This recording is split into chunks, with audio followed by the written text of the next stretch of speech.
Om Sai Ram.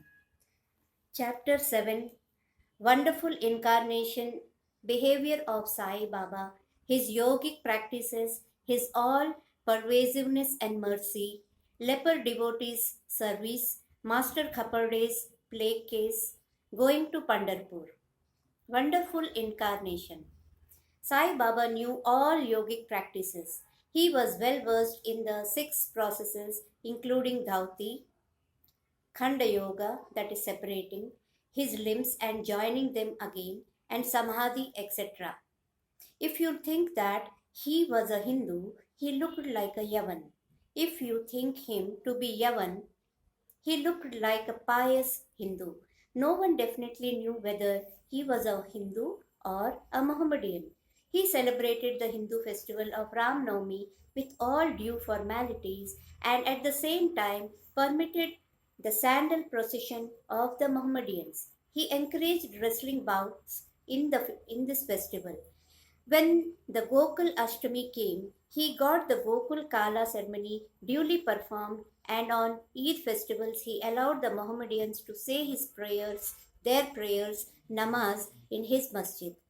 Once during a Muharram festival, some Mohammedans proposed to construct a tazia or tabut in the masjid, keep it there for some days, and afterwards take it in a procession through village. Sai Baba allowed the keeping of the tabut for 4 days and on the fifth day got it removed from the masjid without the least compulsion. If we say that he was a Mohammedan, his ears were pierced, that is, had holes according to Hindu custom. If you think that he was a Hindu, he advocated the practice of circumcision through, though, according to Mr. Nana Sahib Chandorkar, who observed him closely, he was not himself circumcised. Wide article in Sai Leela on Baba Hindu Ki Yavan by B.V. Dev, page number 562. If you call him Hindu, he always lived in the masjid. If Mohammedan, he had always the Dhuni's sacred fire there and the following things, which are contrary to Mohammedan religion, that is, grinding on the handmill, blowing of the conch and bells, obligation in the fire, bhajan, giving of food and worship of Baba's feet by means of arghya were allowed there. If you think that he was a Mohammedan, the best of the Brahmins and Agnihotris, leaving aside their orthodox ways, fell prostrate at his feet. Those who went to make enquiries about his caste were dumbfounded and were captured by his darshan. So, none could definitely decide whether Sai Baba was a Hindu or a Mohammedan. This is no wonder for he who completely surrenders himself to the Lord by getting rid of his egoism and body consciousness, thus becomes one with him and has nothing to do with any questions of caste or nationality. Baba saw no difference between any two castes and even between beings. He took meat and fish with fakirs but did not grumble when dogs touched the dishes with their mouth. Such a unique and wonderful incarnation was Sai Baba. On account of the merits in his past birth, I had the good fortune to sit at his feet and enjoy his blessed company. The joy and delight I derived thereupon was incomparable. In fact, Sai Baba was pure Anand and consciousness. I cannot sufficiently describe him, his greatness and uniqueness.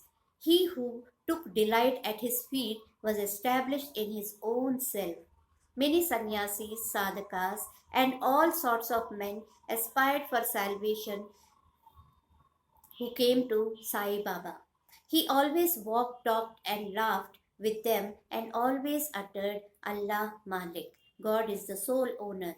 He never liked discussion or disputation. He was always calm and controlled, though irritable at times, always preached Vedanta, and nobody knew till the last who was Baba. Princes and poor people were treated alike by him.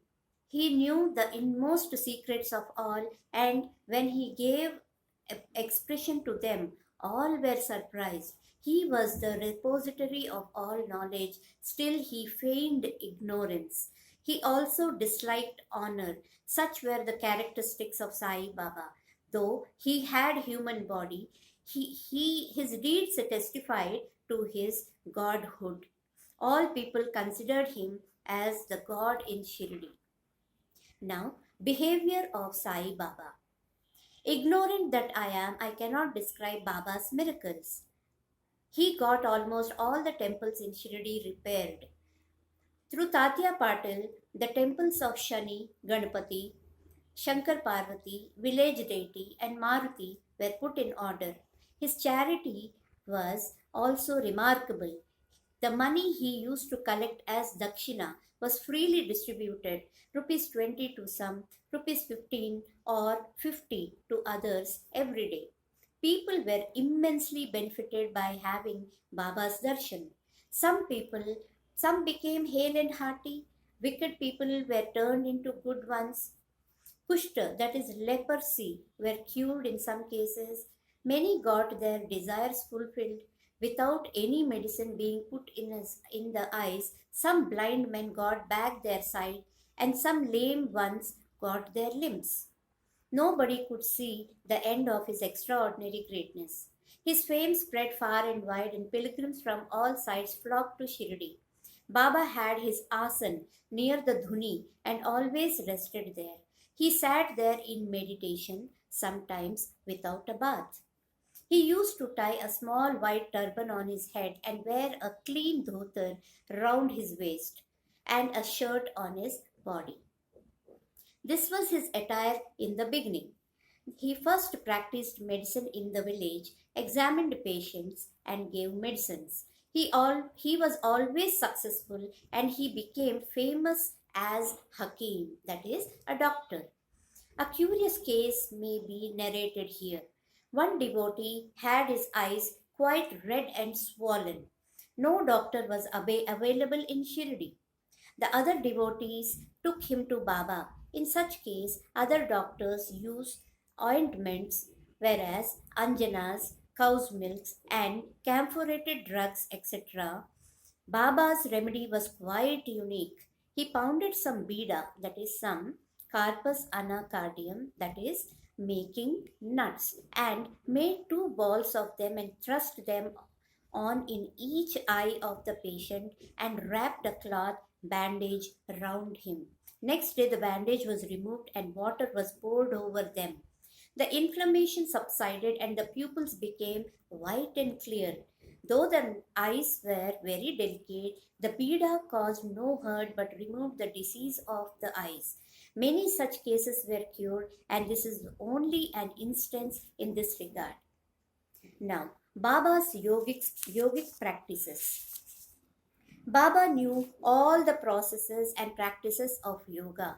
Two of them were described here, that is, Dhauti Kriya or cleansing process. Baba went to the well near banyan tree at a considerable distance from the masjid every third day, washed his mouth and had a bath. On one occasion, he has been seen throwing up his intestines, cleaned them inside outside, and placed them on a jam tree for drying. There are persons in Shirdi who have actually seen this and who have testified to this fact. Ordinary dhauti is done by a moistened piece of linen 3 inches broad, 22 inches feet long.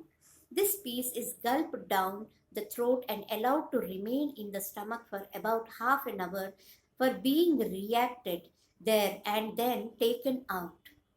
But Baba's dhauti was quite unique and extraordinary.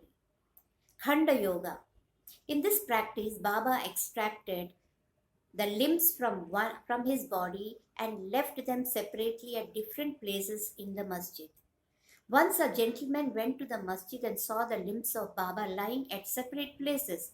He was much terrified. He first thought of running to the village officers and informing them of Baba being hacked to pieces and murdered. He thought that he would be held responsible as he was the first informant and knew something of the affair. So he kept silent. But next day, when he went to the masjid, he was very much surprised to see Baba hale and hearty as before. He thought that what he had seen the previous day was only a dream. Baba practiced yoga since his infancy, and nobody knew or guessed the proficiency he attained. He charged no fees for his cures, became renowned and famous by virtue of his merits, gave health to many a poor and suffering persons. This famous doctor of doctors cared not for his interests, but always worked for the good and welfare of others, himself suffering unbearable and terrible pain many a times in the process. One such instance I give below, which will show the all-pervasive and most merciful character of Sai Baba. Baba's all-pervasiveness and mercy. In the year 1910, Baba was sitting near the dhuni on Diwali and warming himself. He was pushing firewood into the dhuni, which was brightly burning. A little later, instead of pushing logs of woods, Baba pushed his arm into the dhuni. The arm was scorched and burnt.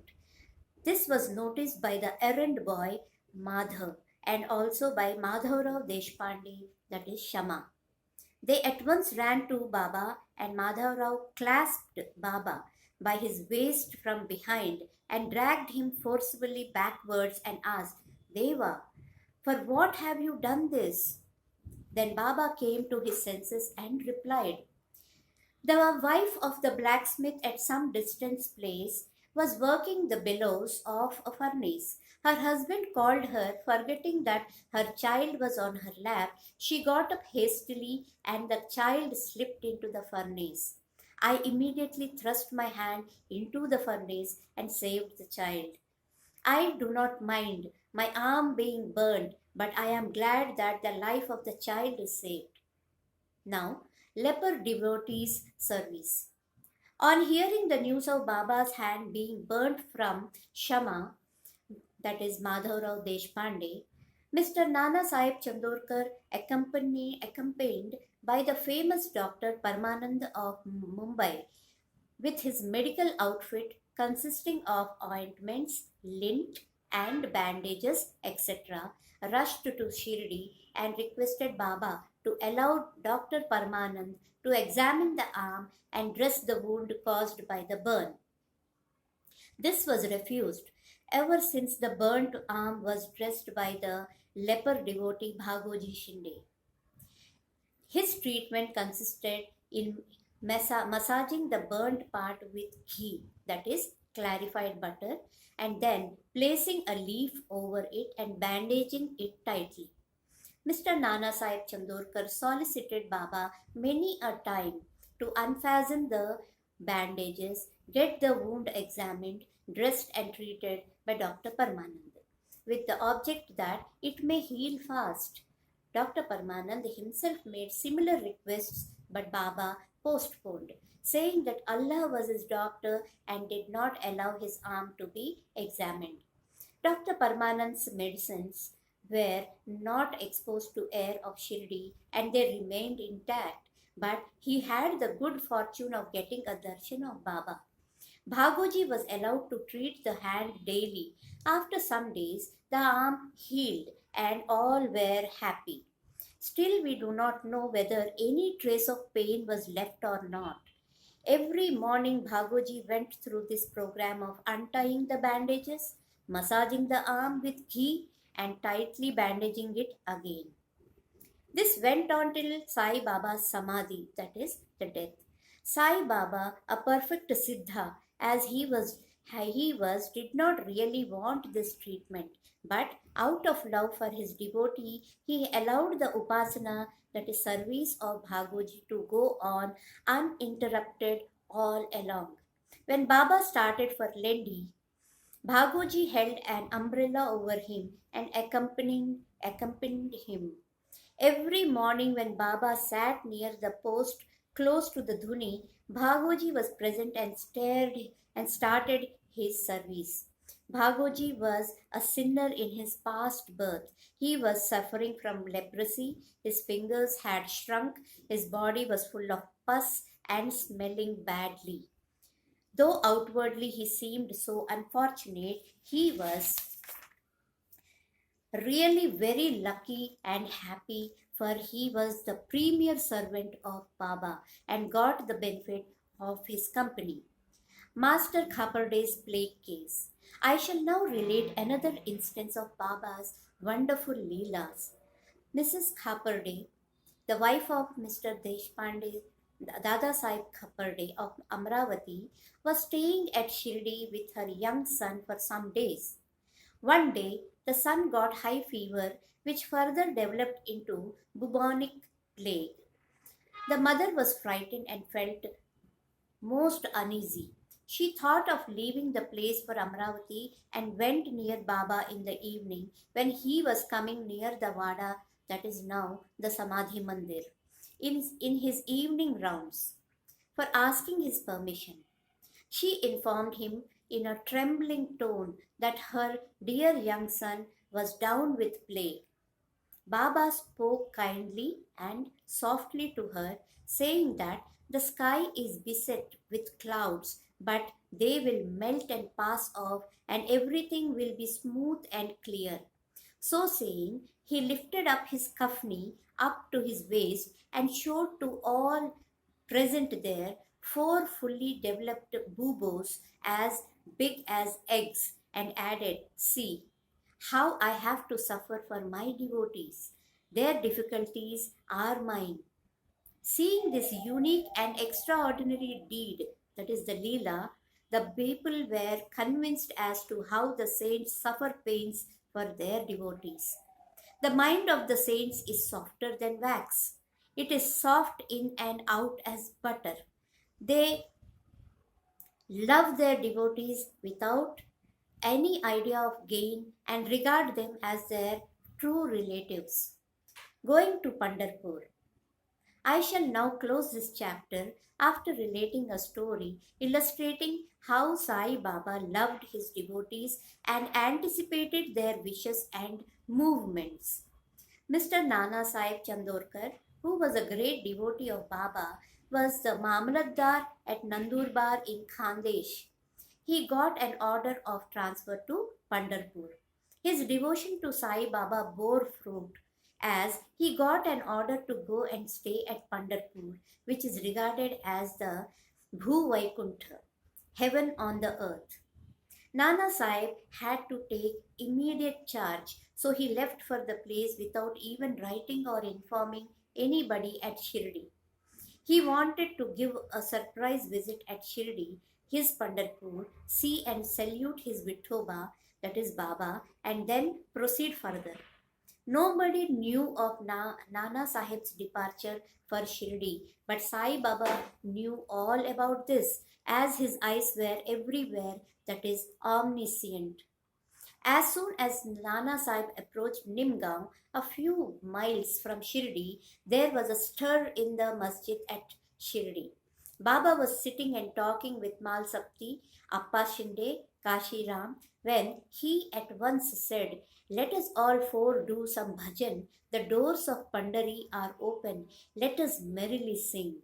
Then they began to sing in chorus, the bhava of the song being, "I have to go to Pandharpur and I have to stay on there, for it is the house of my Lord." Baba sang and devotees followed him.